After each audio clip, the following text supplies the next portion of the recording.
Let's just dive right into this with a seriously chilling quote from the deep Outback, because this pulls us immediately into the terrifying reality of a 2 a.m. encounter on a completely lonely gravel road. Just imagine it. You are miles from anywhere, sitting alone by a dying campfire in the pitch black, right?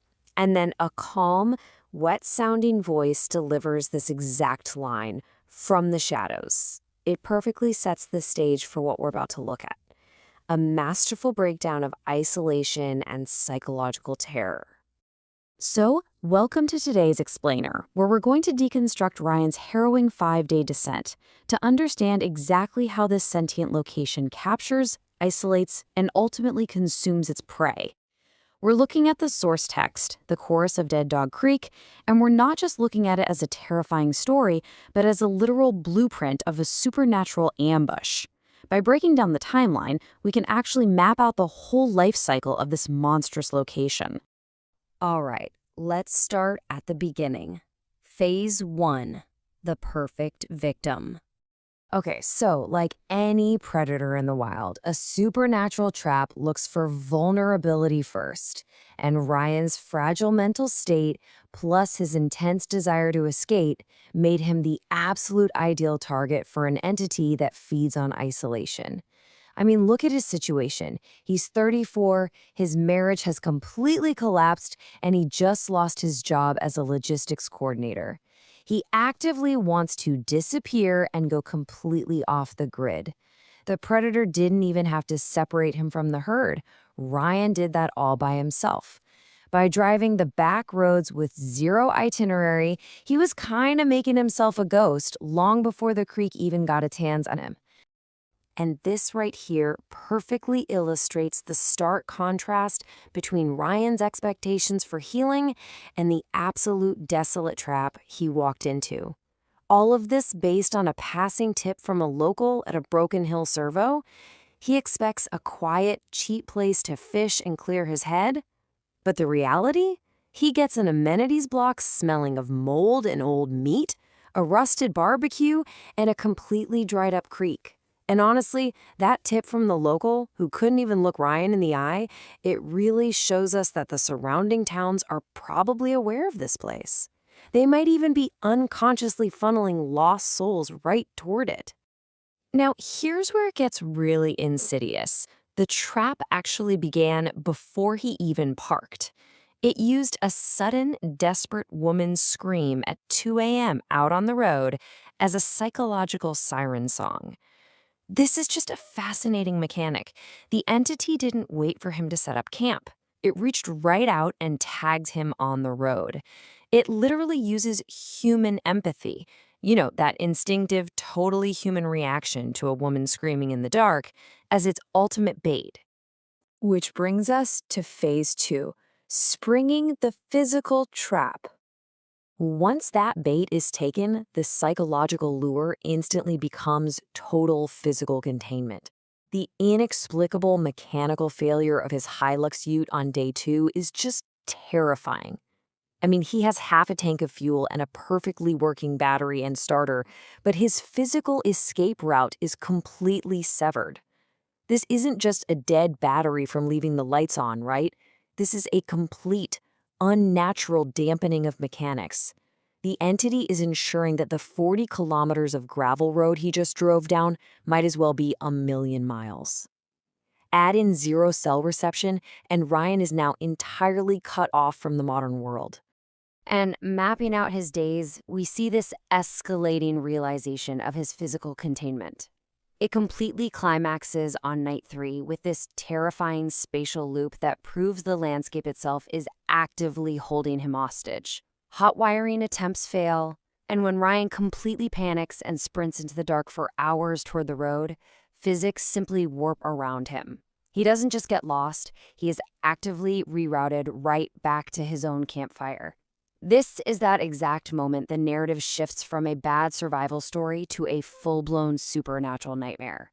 The geography itself is weaponized. So, what happens next? Phase 3, breaking the mind. With physical escape literally impossible, the entity shifts to deliberate psychological torture to systematically wear down his resistance. We can look at this as an inventory of the damned, tracking how the environment dynamically changes around him.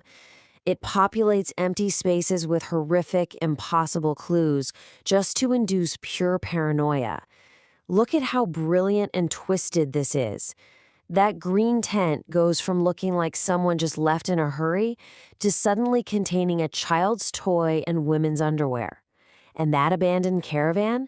Suddenly it has a padlock on the outside and a bloated, screaming face in the window. The entity is staging the environment like this macabre theater, absolutely forcing Ryan's mind to conjure up the worst possible scenarios. And by night 4, the psychological attack becomes deeply, deeply personalized. He starts having auditory hallucinations of screams mimicking his ex-wife Sarah, blaming him for everything. So it's not just random victims screaming anymore. The Creek has actually dug into Ryan's memories, found his deepest source of guilt, the end of his marriage, and it's wearing Sarah's voice to break his spirit.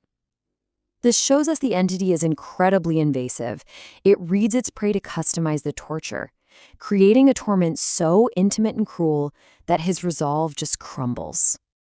Let's pull back the curtain a bit in Phase 4, the Creek's dark lore. Because now we finally uncover the architect of this torment, the entity known as the Akubra man. And his physical impossibility is horrifying. He's tall, thin, in a faded blue work shirt, but his skin looks like it was stretched and reattached.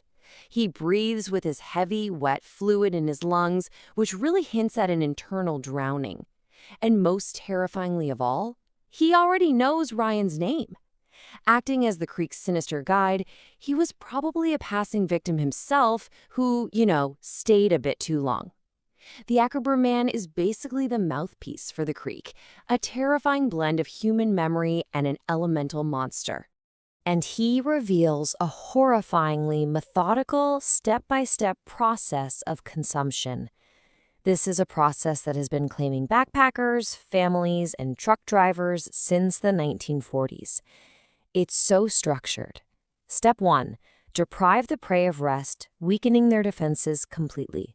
Step 2, warp reality and use their own personal trauma to break their sanity. Step 3, strip away their individual identity, taking their name. And finally, step 4, complete assimilation. You literally become the very bait used to trap the next person. Using the Akubra man's own chilling words here, we see the slow, deliberate nature of this supernatural digestion. This isn't a quick kill at all. The prolonged suffering is the entire point. The Creek digests the fear, the paranoia, and the despair over days, just savoring the emotional breakdown of its victims until there is absolutely nothing left of who they used to be. So we really must define the chorus, meaning those terrifying screams Ryan kept hearing, they weren't actual cries for help. They were the weaponized agony of previous victims being used as bait. When Ryan finally saw them on the 5th day, they were completely silent, leaking black water from their eyes, just standing right at the tree line. Their suffering has literally been harvested and recorded by the landscape, played back on a loop to draw in empathetic humans. It's a perfectly evolved supernatural hunting mechanism. Which brings us to the agonizing conclusion. Phase 5, joining the chorus. On the 5th day, Ryan's resistance completely collapses and his assimilation begins. The trap is finally ready to close. The Creek feeds on his ultimate, rock-bottom despair as he cries and begs for his 7-year-old daughter, marking the final shattering of his humanity. He promises he'll do anything, and the chorus of screams answers back, sounding satisfied. That satisfaction is the Creek realizing the digestion is totally complete. Ryan has nothing left. His mind is broken, physical escape is a joke, and his hope is completely extinguished. And here we see the cyclical nature of the trap making itself whole again. On the left, a new, hesitant driver in a white Land Cruiser approaches, exactly like Ryan was just 5 days ago. On the right, Ryan himself, forced to become the very lure that brought him there in the first place. His legs are moving without his permission. He feels this new, dark hunger blooming in his chest. The victim has fully transitioned into the anglerfish's glowing lure. He raises his hand, he smiles, and he screams. So, we want to leave you with this final, pretty provocative thought to consider the next time you are driving alone in the dark. Empathy is what makes us human, right? But as we've seen at Dead Dog Creek, empathy is also the exact vulnerability this trap completely relies on. The next time you're off the grid and you hear a cry for help from the dark tree line, you really have to ask yourself, are you stopping to save a life, or are you just answering your welcome? Thank you so much for exploring this fascinating, terrifying anatomy of a trap with me. Stay safe out there and definitely keep questioning what you hear in the dark.